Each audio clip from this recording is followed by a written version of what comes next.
Give me one. Let's click on share content.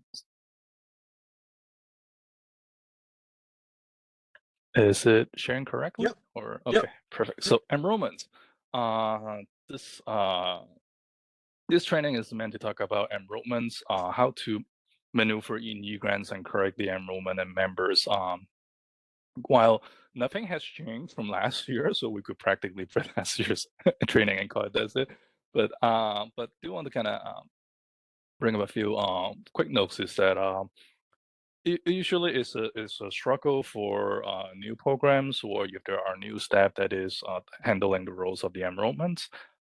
We did receive a couple notice from the America World, from the America agency that you know our portfolio could do a little bit better in terms of enrolling members, correctly or timely.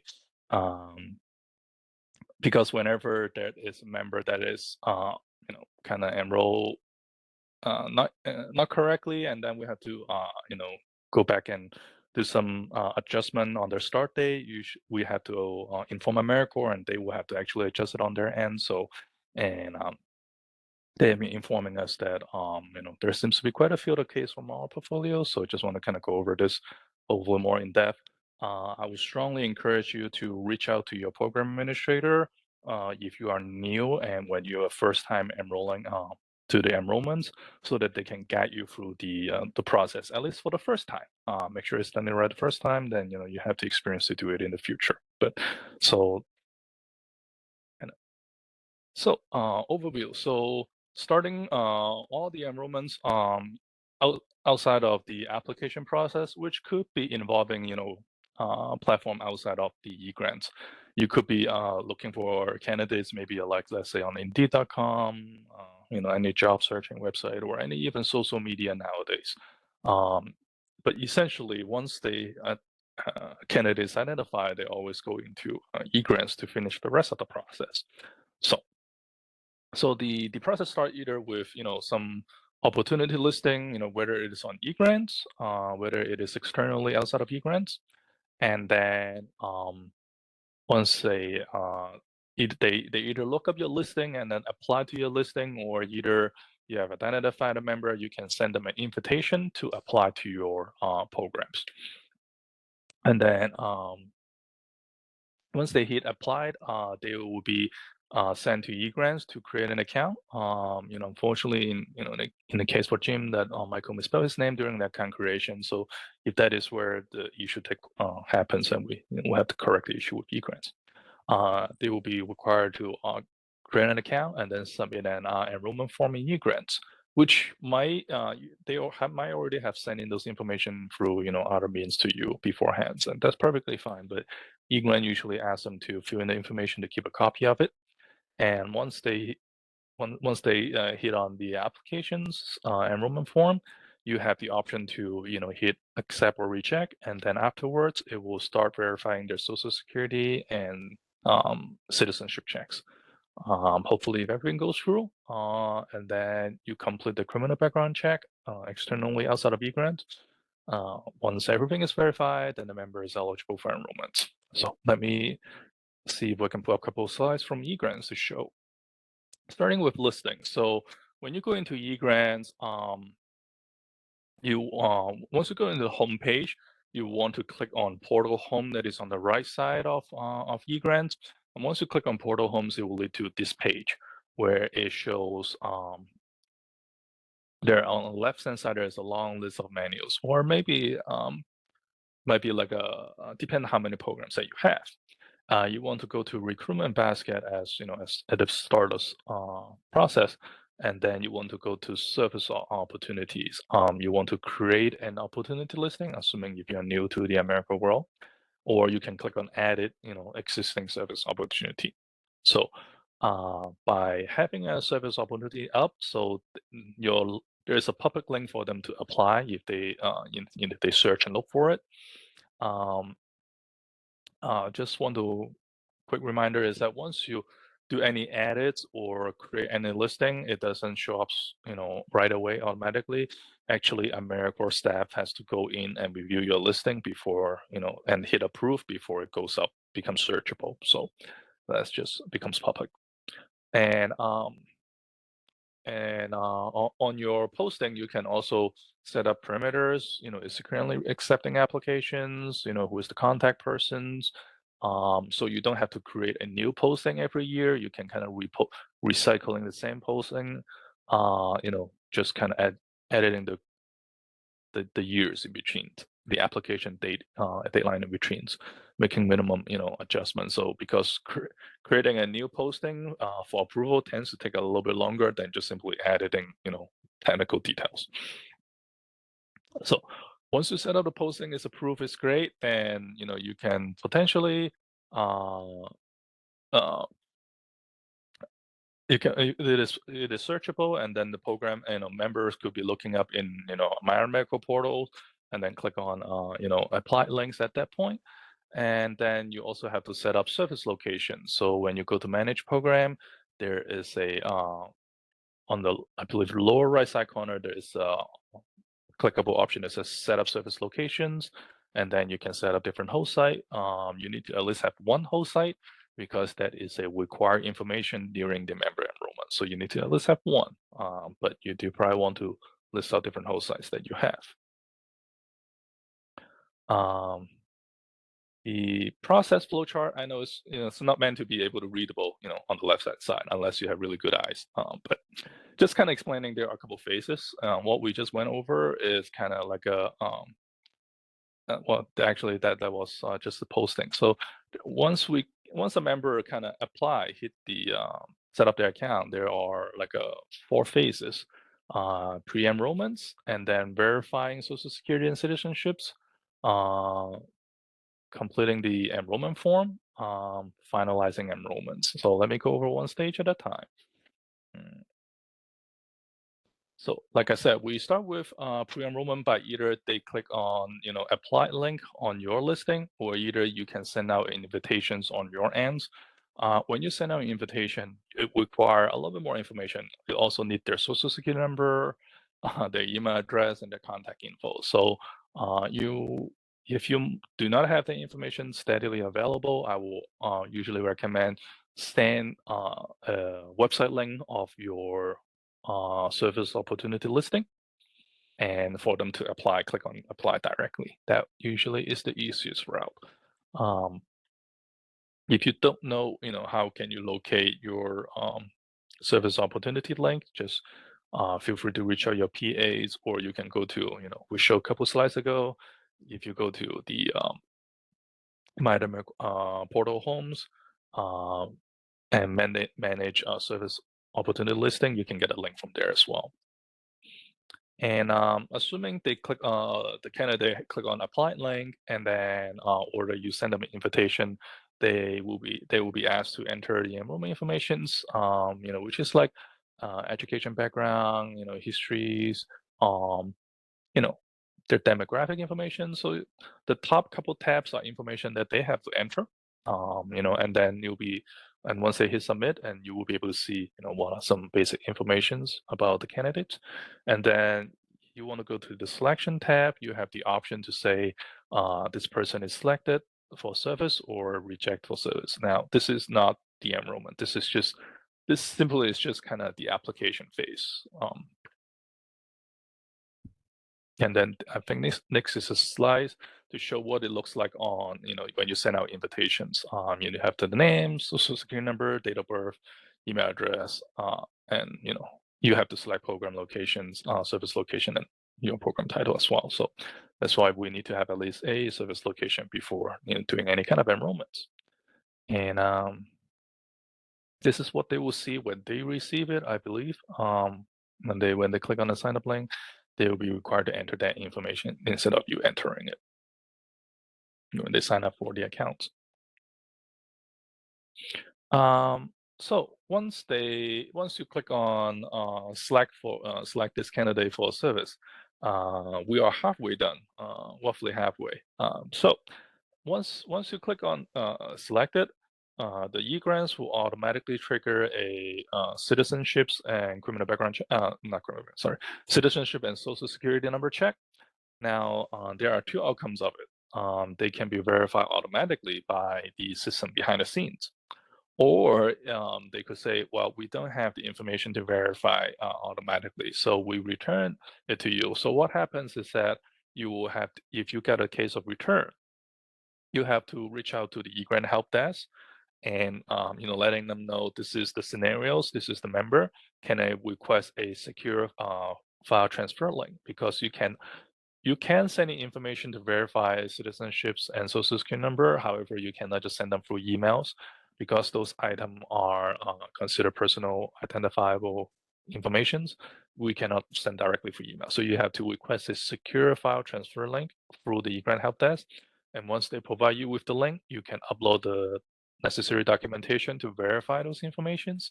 Whether passport or birth certificates or social security number card, things like that. And then to verify information. So this is how what it looks like when you got it. So you will see here, this is a quick screenshot. The social security number is automatically verified. They also list out a date. However, the grant is not able to, verify the citizenship. So therefore, it is labeled as return at this point. Return which is kind of refer back to you. You would just have to reach out to eGrant help desk and request a secure file transfer link at that point.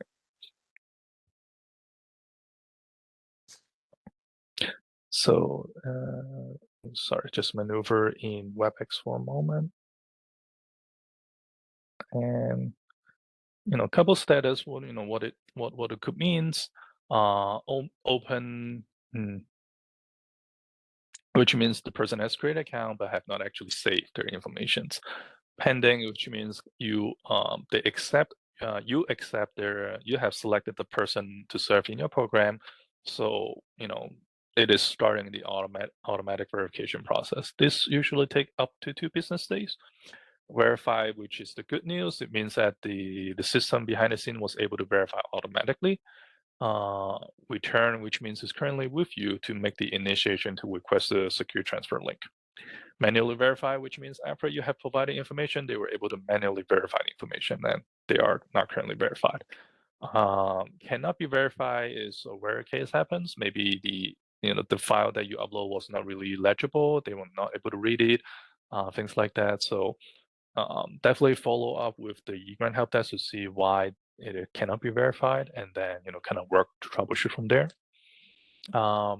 In terms of how to request a file transfer link, you can go to their help desk webpage.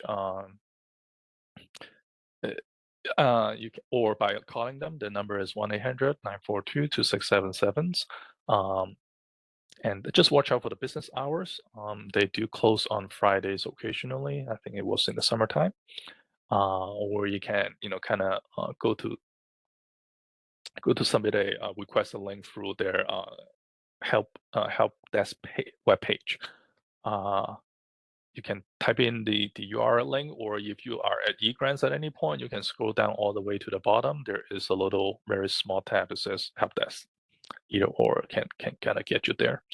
Either way, just kind of let the person know what is the person's name, or what is the person's NSID, National Service ID, and then they can generate a link for you, and then you can submit the informations.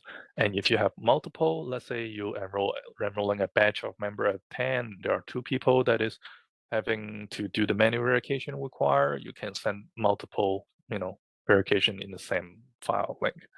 The key point is using the secure file transfer so that it is, meeting the PII requirements. Generally speaking, once you submit the required documentation, they should not take more than 3 business days to verify the informations. If it does, I would say definitely reach out to us and let us know so we can kind of nudge them a little bit as well in case if anything happens.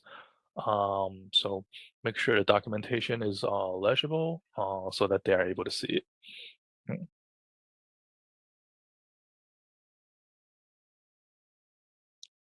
And once we have the citizenships and social security number check complete, we can finally move on trying to do the enrollment. Now, the criminal background check is also should be happening concurrently at the same time outside of the eGrant portals. So, you don't have to wait for one to be complete before the others. Chances are, when you interview the member, you have the social security number and the citizenship informations during the interview of the member. So, sometimes even if it requires many verifications, you have it. It's just taking time to verify it. So if you have the informations, you come from the person, it is meeting the requirements. You want to do the NSCC also concurrently at the same time while this thing, the verification of the SSN citizenship plays out at the same time. And once you have both components, then you are ready for enrollment. Um, so on the enrollment, this is kind of a little page that you will see. Um, it will say, Social Security and the citizenship is verified on this date. The date is important, and you'll be also asked to enter a date and do a certification that the criminal background check was all complete by this date. Now, and then lastly, the last little items to fill out you want to do on the start date. The start date cannot be, the start date cannot be, it has to be today or yeah, I do believe it has to be today or the future date. I do not believe.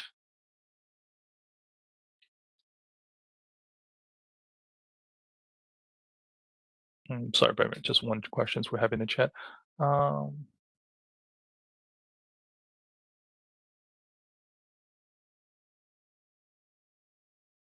Not sure if I understanding the question correctly. The question asks, does the E-grant ask when you did the background check, or do they want an actual date? I mean, when is the actual date, I suppose. But um, the certification is to indicate when have you finished fully adjudicate all the NXCC.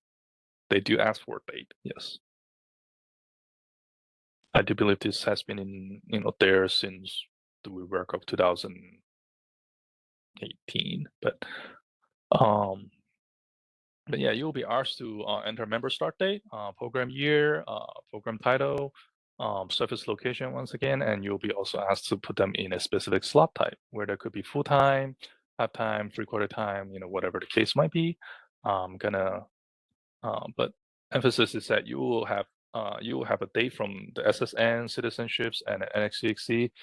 The enrollment cannot be earlier than any of these 3 days. So in this scenarios, if you're looking at the little bit chart above, the latest date between those three is August 7, which means the member cannot be enrolled can only be enrolled as early as August 8 of 2023. That is the earliest possible enrollment date. So a lot of hiccup I see is that people, programs have all the information ready, but they forgot to do the SSN and citizenship verifications until very late. Like they thought they have the passport copies on hand and that is good enough, but that is not necessarily the case. Make sure that to accept there's selection so that it prompts the verifications. Because you have the information ready does not mean the e-grant has the information ready verified. So just because you have a copy of the passport or birth certificates, make sure to accept the selection so that it start the verification process in e-grant as well. Criminal background check nowadays, you can backdate it to earlier days, so it's less of an issue. Back in the day, they did not allow backdate, but now a program can backdate it to whenever the scenarios might be. So just make sure it is done at least a day before. That usually is non-issue.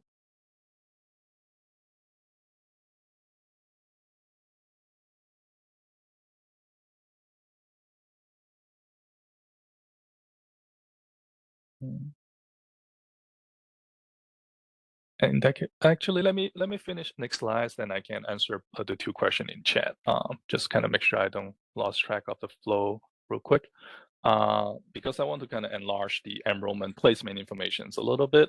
There are a couple information: start date, program year, program title, which will be your program name, your service locations, and then slot type. So those are the required components to finish an enrollment.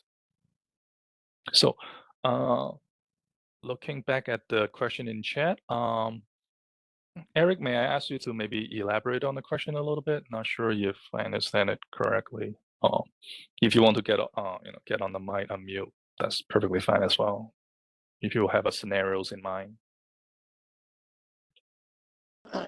Yeah, sorry. Good morning, everybody. Morning. I think that might have just been something, a system, part of our system, our Mhm. system of checks and balances.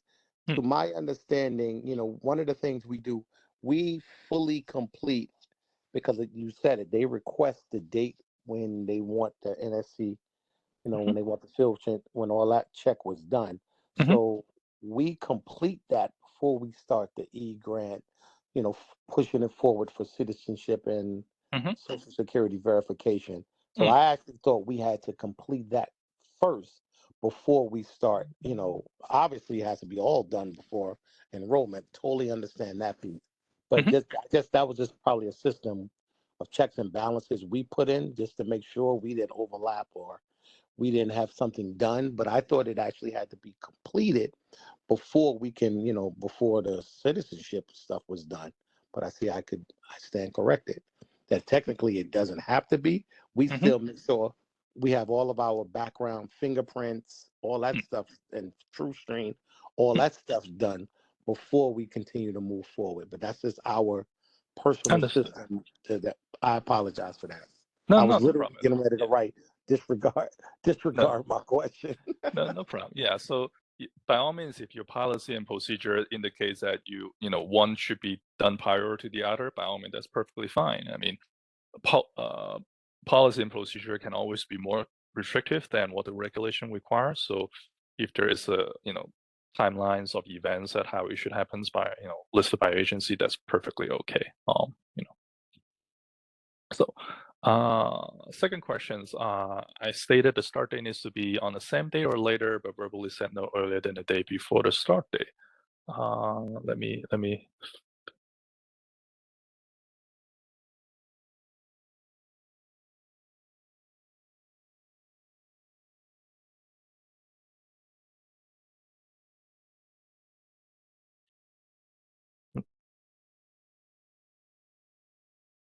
Is it kind of? I guess. Yeah. I think that was that.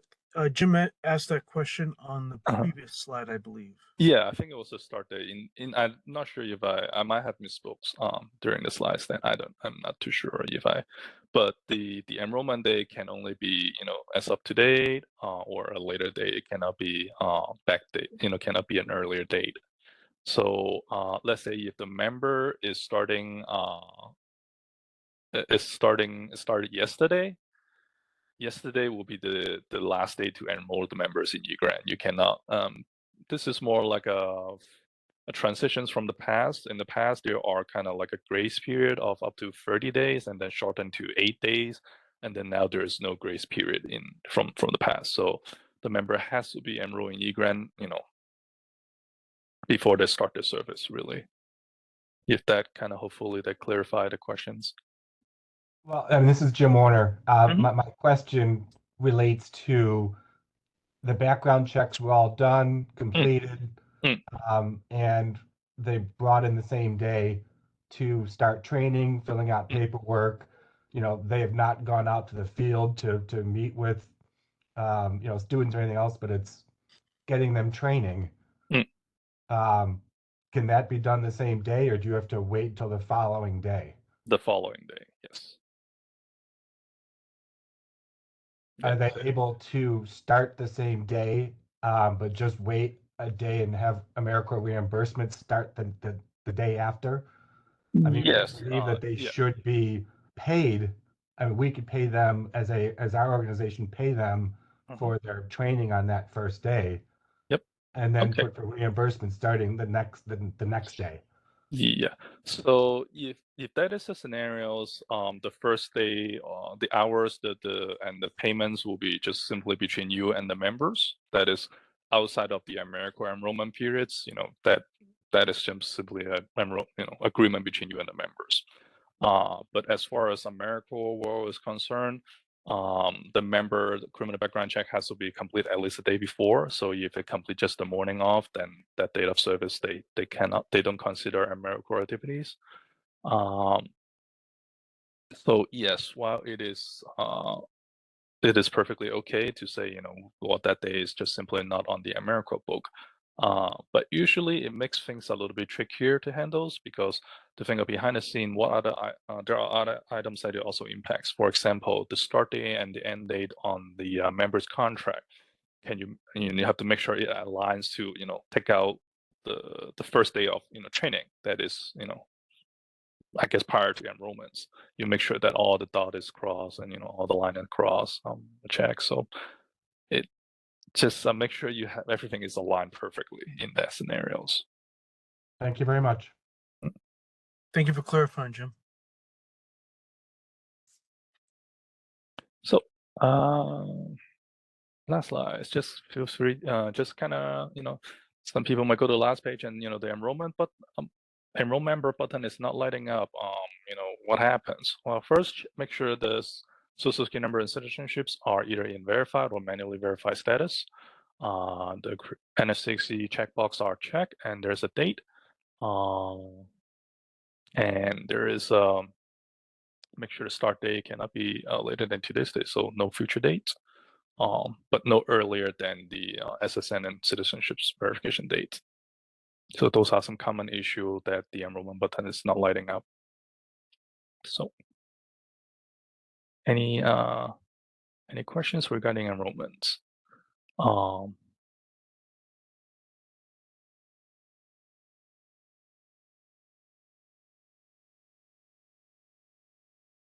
Tony asks, if we're not able to create service opportunities for program year 2024, Mhm. and we have a new host site in position, Mhm. how do we go about having applicants apply through eGrants? Do we create opportunities for the previous year, or do we have them wait until we're able to create them for the upcoming year? You can create a service opportunity listing for the new host site under program year 2023 with like a enrollment accepting application date into kind of into the future. And when you officially grant the award of program year 2024, you can go in and edit the listing with the program year date. So you can still create them under 2023 for now, yes, because I know this year's grants notice of grant is cutting really tight to a lot of program start date to their liking, even to my liking. I know the program has been asking me about it. Has been on my first thing to checklist every day to see if grant has been signed off. But yeah, for the time of beings, we check in with AmeriCorps. They still encourage program to move ahead with enrollments. We don't quote me, but we don't expect anything unexpected to go to happen at this point. So everything that we were expecting should be pretty much what is going to get approved. So they do encourage us to kind of move ahead with the recruitment purpose at this point. So temporary workaround solution, and you can create listing under 23 and then just readjust it to 24 in probably a couple days from now. Hopefully they sign off on a grant ASAP.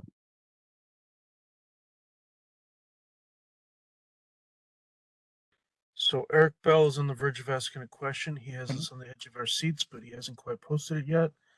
And then Julie asks, should we enter new 2024 members under 2023? So the members, you don't enter to clarify on also the enrollments, you don't enter a program year for the members. You enter a program year for your programs, and if the member is applying to program year 2024 of rural health service corps, the member is for under 2024 program year 2024 member at that point. So as of right now, you probably do not have the options to enroll them under 24. So you want to wait for a little bit. Once that becomes open, then you start the enrollment. And Julie Pitts clarifies by saying in eGrants, to get them checked in and ask what program year, and she's not able to select 2024. Is it asking them or asking you? If you don't mind me asking, I guess. Yeah. Yeah, Lisa's for right. now you can still do 2023. Just make sure to change when you actually enroll the members. The enrollment periods is going to control when the persons get enrolled into, because as of right now you are not able to enroll the member. You can do the SSN and citizenship checks, and you can use that under 23 right now. And on the final enrollment page here, you make sure you select 2024 when you're actually enrolling the member. Does that make sense, Julie, or did you have any other questions?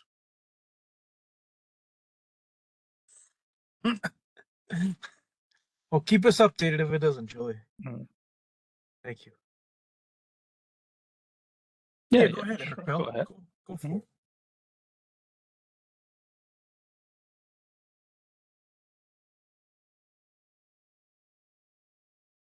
Okay, yeah, I'm sorry about that. Yeah, this is definitely a topic I was literally just talking with my HR about because, and I think, again, it's that time of year. Okay, so we have members. We've earmarked them for the new Mhm. program year. For us, that starts obviously September 1. Mm. We do not have our option 24 is not there. Mhm. So I guess I'm a little bit confused. So I have a member. Mm. We want to send them through, they're going through fingerprints as we speak. Mhm. We want to start the vetting process and e-grants via the citizenship and everything. Mhm. Correct me if I'm wrong. So after they go through that, I Mm. send them through there, the invitation, all that's done. Mm. And then it comes back verified. Mm. We now want to take the next step and actually start to lock them into places where, if the 24 is not an option for us, where can I put them? How can what would I do? I'm a little confused at that. First of all, don't lock people in places. That's scary. Come on, Uh, cool. Okay, fair enough. It's uh, the new project but I'm working on. when It's, it's a you lot of say, lockdown. yeah, but when I guess when you say kind of like a secure their enrollments, um do you refer to like the select them for service, or the actual enrollment page? There's a I'm all the way to the final place, Okay, so the the current screen we're final looking at, enrollment, this putting current them into screen the here. enrollment. So Right. it's kind of this screen, right? So yeah, we do expect the option of 24 to be available before September 1st. It's just cutting real close to that timing to our liking, but we do expect it. At least AmeriCorps is fully aware that it has to be available before that day. Granted, I can't promise, but they Okay. are fully aware. Okay. So technically, so we can go as far as we still have to wait till September 1st Yes. because we can't put them under Yeah. another program year because for many of us, we don't have those slots. Yeah.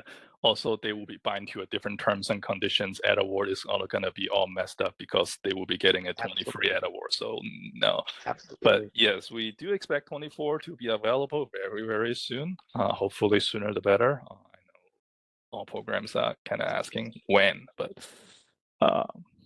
soon, very soon.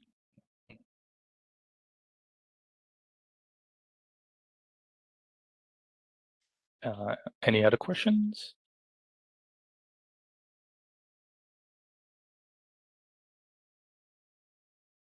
AmeriCorps is not going to have an announcement of when they can start using the program year 2024. It will I dropped be. It's not going to be an announcement. It's gonna you're gonna let us know, and then we can let our program knows at that point. Pretty much, once we got the official notice of grant award, then that option becomes available. But we haven't got that from AmeriCorps yet. Gotcha. It is in the status of. I mean, most of us have e-grants access to look at it. I think most of, if not all of them, it is in the status of being committed. Yeah, they're committed to do it. Mm-hmm. And I think you just answered what Allison asked in the chat. We need our notice of grant of award or no good, then we can enroll, right? Mm-hmm. Yep. Yep. Essentially. Yep. Thank you for summing that up, Allison. And Nice. we are still expecting to get it before September 1st. I am waiting it very, very, yeah, as nervous as everyone. Does anyone have any other questions for Cooley? Thank you very much for walking us through NSC, CHC, and enrollment, Cooley. So Yeah, welcome. two very important topics. So just as a reminder for everyone, we'll be covering let me just take a moment. I wanted to try to share this with everyone at the beginning, but I was having some problems. So is that everyone able to see my screen? Excellent. So we covered Cooley covered NSCHC today and enrollment, and next week we'll be doing financial management, contract requirements, and MSY and slot conversions. I sent an email out to everyone yesterday. I realized I may not have covered everyone, so I just wanted to clarify that right now. So we'll be going over those three things next week. After this meeting here, I'll be sending recordings and PDFs of the slides from today's session. And we're working on the handbook. I don't know whether or not the handbook will be finished by the end of this month. But we want to fine tune it. We're trying to make it the best we can. We want to make sure that all the accurate information is there. So I just want to let everyone know about that as well. So does anyone have any questions for Cooley or for myself? Feel like I'm missing a question in the chat here.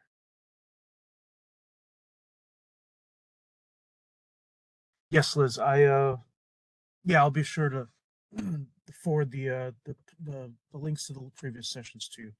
So thank you very much for letting me know. So just to clarify, any of the recordings and slides from the previous sessions I've sent out to anyone. If anyone's missing that, let me know. Let me throw my email in the chat here.